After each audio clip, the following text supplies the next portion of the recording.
Franchimont, bonjour. Monsieur Fernandez, bonjour. Bonjour.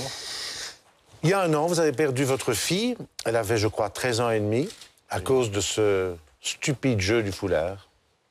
Effectivement, on s'est rencontrés sur votre plateau ici pratiquement 11 mois jour pour jour.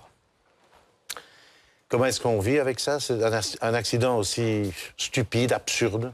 Alors ça reste un accident. Vous avez remarqué, pas que vous, que l'actualité de ces derniers temps, malheureusement, a montré que c'est beaucoup plus qu'un simple accident isolé. Une dizaine de morts. C'est effectivement un petit peu le chiffre que l'on a aujourd'hui, avec 4 cas qui se sont produits au cours pratiquement des 6 dernières semaines.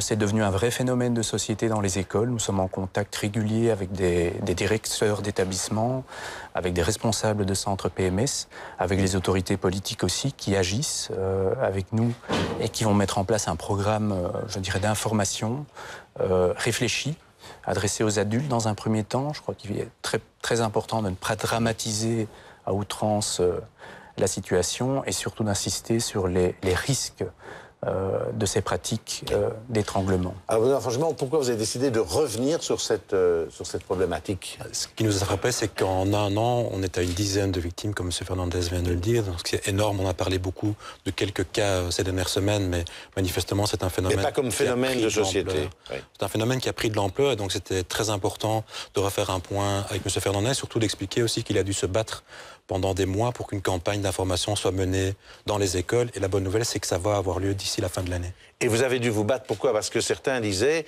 il vaut peut-être peu pas en parler parce que ça va leur donner des idées. Écoutez, honnêtement, dès le départ de notre activité, nous avons quand même eu un écho relativement différent de celui-là. Des responsables, des pédopsychologues, des gens qui sont habitués à côtoyer les jeunes, qui considéraient qu'effectivement c'était un phénomène sur lequel il fallait informer. Donc la bataille, si je peux dire, elle est plutôt d'ordre administratif.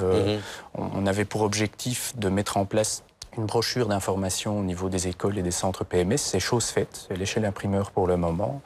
Elle sera distribuée par la communauté française dans les toutes prochaines semaines dans les écoles. Mais il a fallu convaincre effectivement un certain nombre de Où trouvez-vous ce courage pour avoir créé d'abord cette association qui porte le surnom, je crois, c'est Chusonga? Chusonga, oui. C'était le nom de totem de ma fille qui était scout. La question Comment est-ce qu'on trouve le courage de faire ça? La question dans la réponse, c'est-à-dire... enfin, la réponse est dans la question, pardon. C'est probablement ma fille qui m'a donné ce courage-là. J'ai été évidemment, comme toute famille qui est choquée par ça, j'ai eu envie de me mettre dans l'action et de faire quelque chose qui puisse servir aux autres enfants en premier lieu, et peut-être à moi-même certainement en deuxième lieu, dans le sens où ça me permet de trouver une raison à poursuivre un petit peu cette vie. Mais là, franchement, une conclusion peut-être sur ce phénomène? La balle est dans le camp des écoles. Elles vont recevoir une brochure d'ici la fin de l'année. Donc c'est à elles à mettre en place un système d'information qui sera adapté pour en parler. Mais le nombre de cas montre qu'il faut absolument faire quelque chose. Benoît Franchimont, merci. En tout cas, on vous souhaite bonne chance pour votre campagne et bravo en tout cas pour votre courage. Merci.